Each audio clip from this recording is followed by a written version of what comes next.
Since the beginning of time, there have been those men who looked to the sky, who envied birds their graceful soaring flight, who said to themselves, "If I could but fly."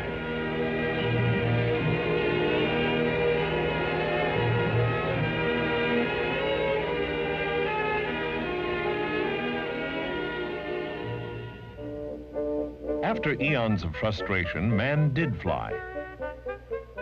It was the year 1783 AD when man first freed himself from the bonds of earth and rose to heights once reserved for winged creatures alone. He first ascended toward the heavens, suspended from a fabric bag filled with heated air. It wasn't long before the interest in ballooning became widespread, and its military possibilities were considered by many countries, including the United States. During the American Civil War, the Union Army used balloons for observation purposes. In the last half of the 19th century, the interests of many experimenters shifted from the lighter-than-air balloons to the glider. Visionaries considered the feasibility of adding a mechanical means of locomotion to the glider. Their ultimate goal was to develop a glider which could use some means of power for flight, a man-carrying aircraft. A technological breakthrough occurred with the invention of the high-speed internal combustion engine.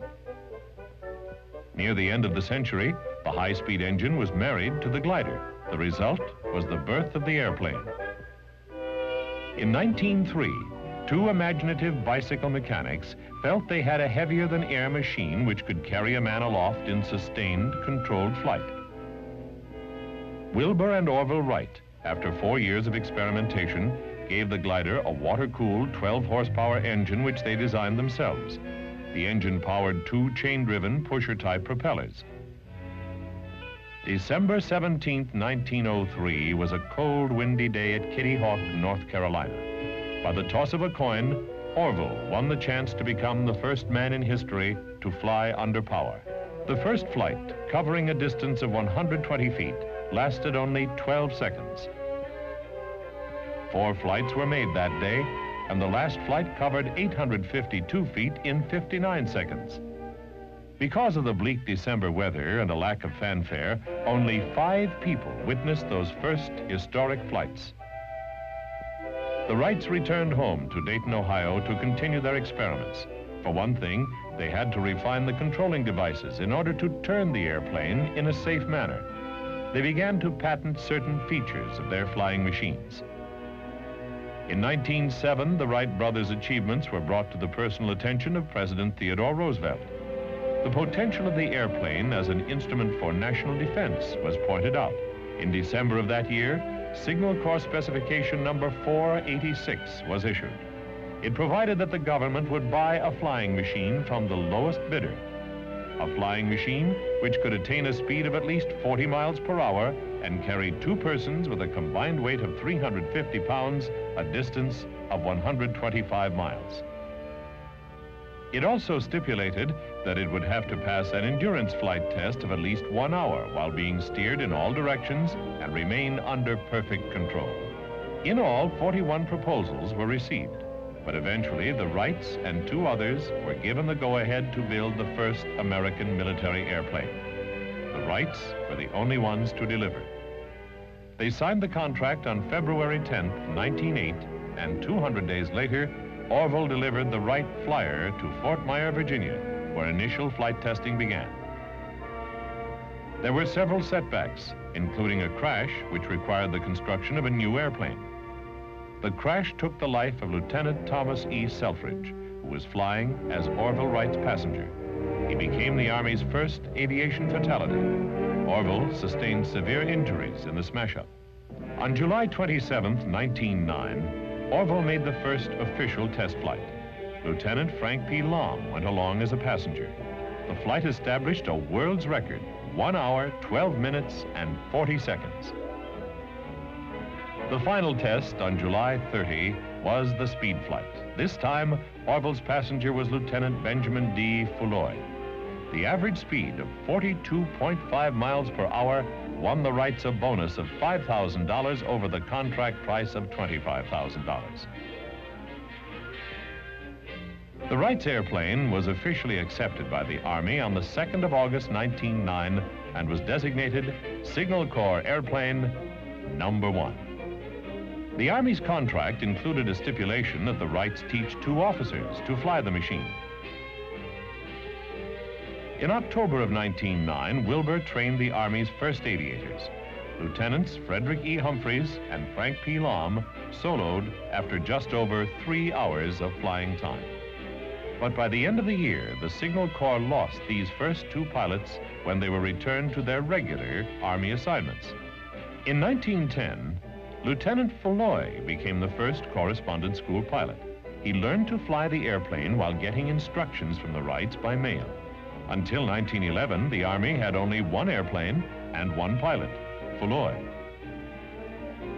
In March of that year, Congress appropriated $125,000 for Army aeronautics. 5 new airplanes were ordered, 3 from the Wrights and 2 from Glenn Curtiss. The Curtiss airplane was also a pusher type, but it had only 1 seat. Little by little, more men were taught to fly. By the end of 1913, 24 pilots were authorized to wear military aviator badges. Among them was Lieutenant Henry Hap Arnold, who first learned to fly at the Wright School near Dayton, then later qualified as a military pilot at College Park, Maryland.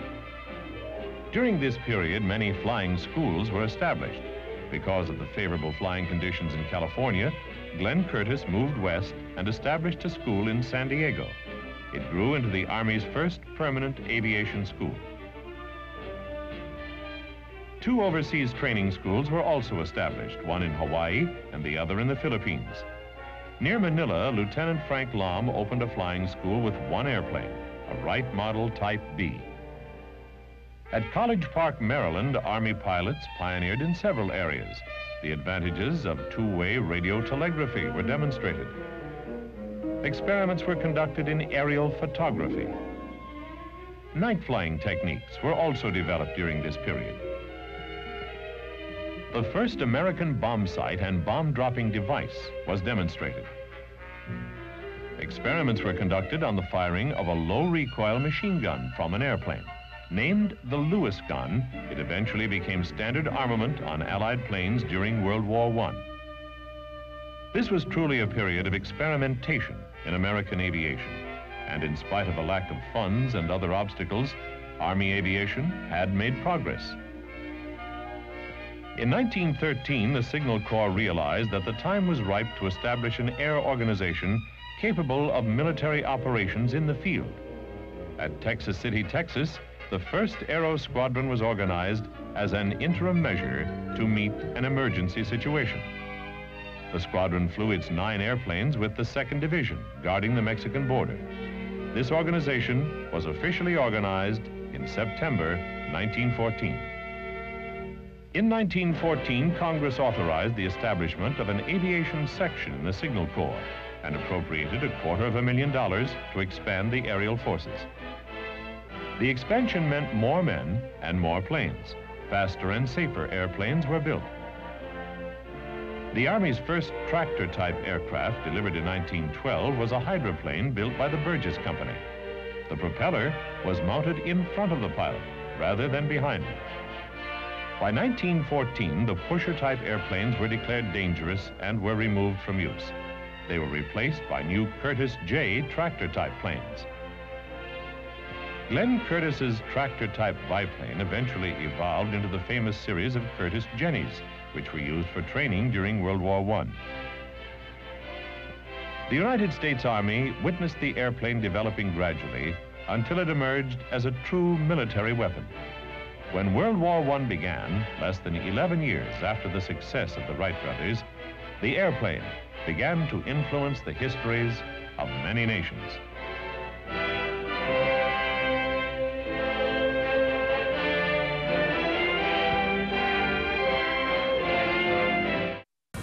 When stateside training was completed, the new pilots were sent overseas, where they were taught to fly combat planes.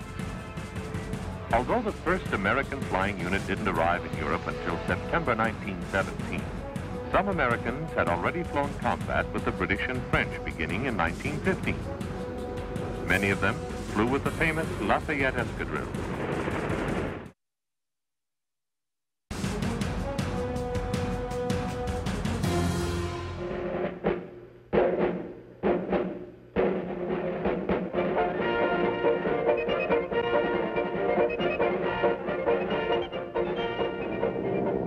Soon after World War I erupted in Europe, it became evident that the airplane was forcing a permanent change in warfare.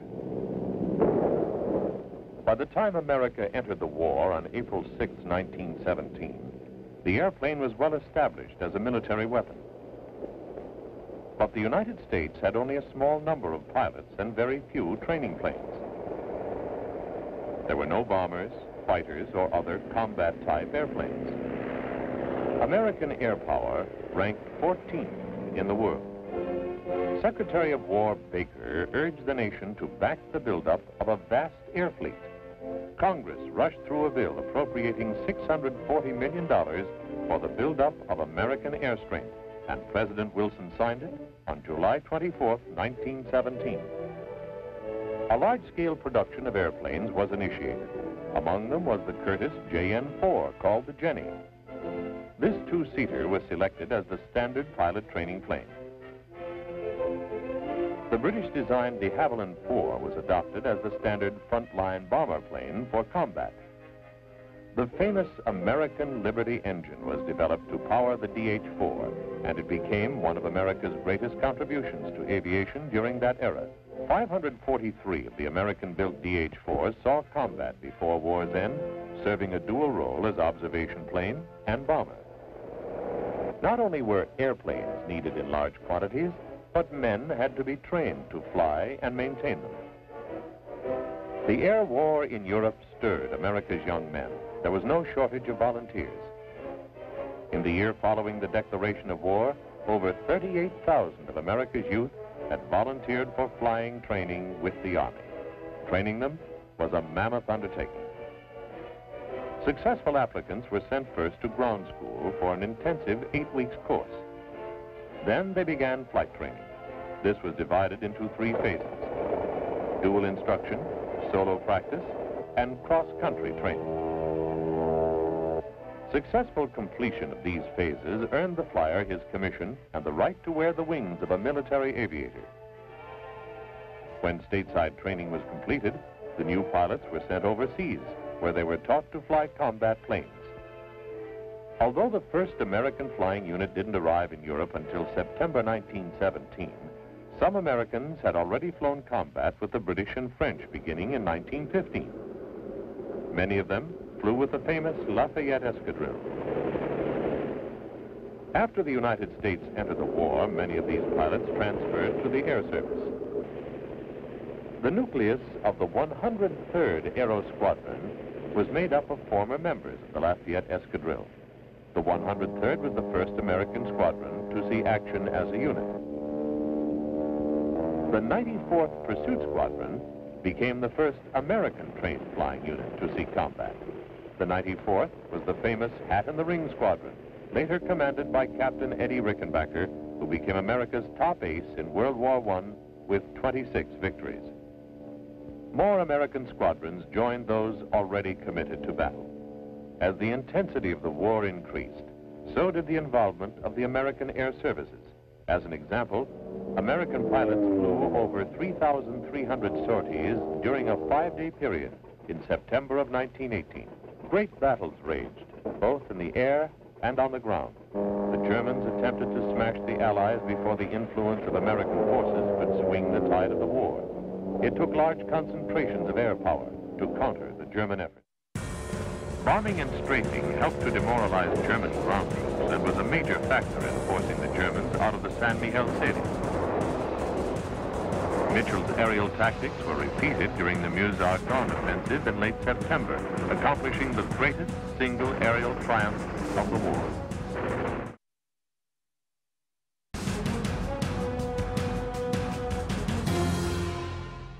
The Allies planned an all-out effort to wipe out the large German salient at San Miguel. The battle plan included the first independent attack by the American Army, and it called for a large air offensive.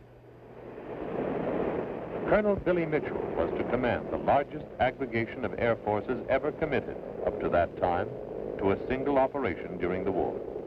Flying both American-built DH-4s as well as French and English-built planes, the Americans and French enjoyed numerical superiority for the first time.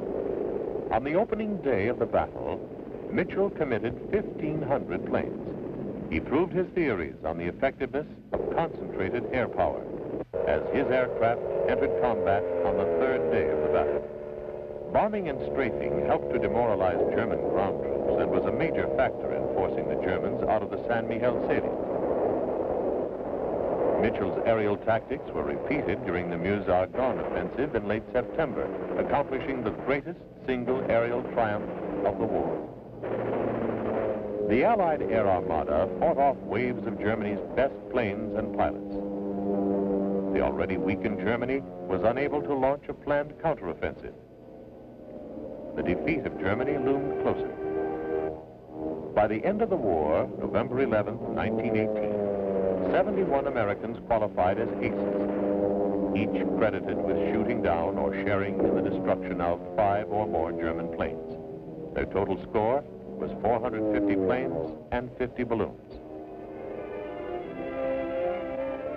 A few of the never-to-be-forgotten American aces were Lieutenant Frank Luke, Major Raoul Lufberry, and the ace of aces, Captain Eddie Rickenbacker. 6 months before the war ended, an event took place in the States which influenced the evolution of American air power.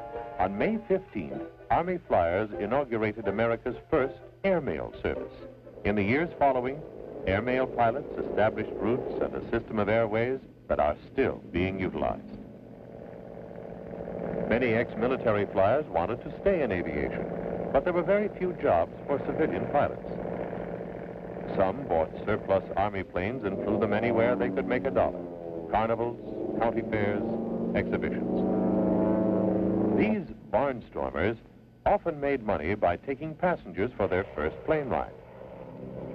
Some earned a living by stunt flying, a very dangerous business which left crowds spellbound. Many of these barnstormers invested in bigger planes and helped develop intercity taxi service, the stepping stones to today's commercial airlines. During the 20s, flyers accepted many challenges. They strived to fly higher, faster, and farther. Builders began to develop better planes, engines, and navigation equipment. Record flights came rapidly. One was the cross-country non-stop flight from New York to California. After 2 unsuccessful attempts, Army Lieutenants McCready and Kelly took off from Long Island in May 1923. Just under 27 hours later, they landed in California, the first flyers to complete a non-stop coast-to-coast flight. 1 year after the record-breaking cross-country flight, 4 specially built Douglas World Cruisers took off from a lake near Seattle on the first leg of an historic flight around the world. 175 days later, 2 of the original 4 air service planes returned to Seattle to successfully complete the 26,000-mile journey. By the time the name of the Air Services was changed to the Air Corps in the mid-20s, Army flyers had set numerous records and continued to work for technological advancement. Cold weather testing proved the ability of men and planes to operate in sub-zero temperatures. New speed records were set in 1925 when Lieutenants Cy Bettis and Jimmy Doolittle won the Pulitzer and Schneider Cup races respectively within a 2-week span. 1 month after Lindbergh's historic flight in May 1927, another flying achievement was accomplished by 2 Air Corps pilots, Lieutenants L.J. Maitland and A.F. Hegenberger. Taking off from California, they flew a Fokker trimotor monoplane named the Bird of Paradise, non-stop to Hawaii in 25 hours and 50 minutes. With their destination a mere dot in the Pacific Ocean, their flight demanded exceptional navigation, superb flying skill, and real courage.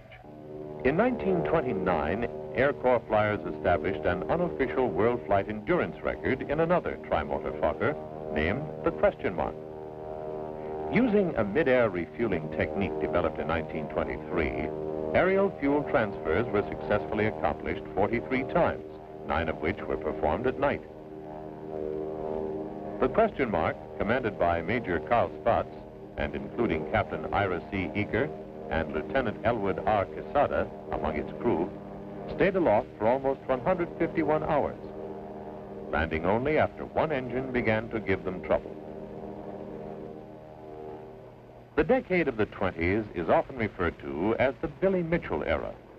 Following World War I, General Mitchell was the chief proponent of air power, and he strongly voiced the opinion that America must maintain strong air defenses. Mitchell believed that bombers would spell the end of sea power. He asked for the opportunity to prove the effectiveness of air power over naval forces. The combined War and Navy departments granted his wish and gave him the chance to prove his theories. On 2 separate occasions, U.S. airplanes carried out attacks on warships that were going to be scuttled or scrapped, including the powerful German battleship Ostfriesland. Mitchell's bombers sank some of the supposedly unsinkables, including the U.S. battleships Alabama, New Jersey, and the Virginia. Many years were to pass before the significance of these bombing tests was fully recognized, as witnessed the destruction of American ships of the Pacific Fleet at Pearl Harbor. The decade of the 20s spawned many pioneers in aviation. Some of the names high on the list of non-military aviators were Amelia Earhart, Wiley Post, and the Lone Eagle Charles A. Lindbergh. Considering the distinctive progress in aviation in the 20s, it seems justifiable that many historians term this period the golden age of aviation.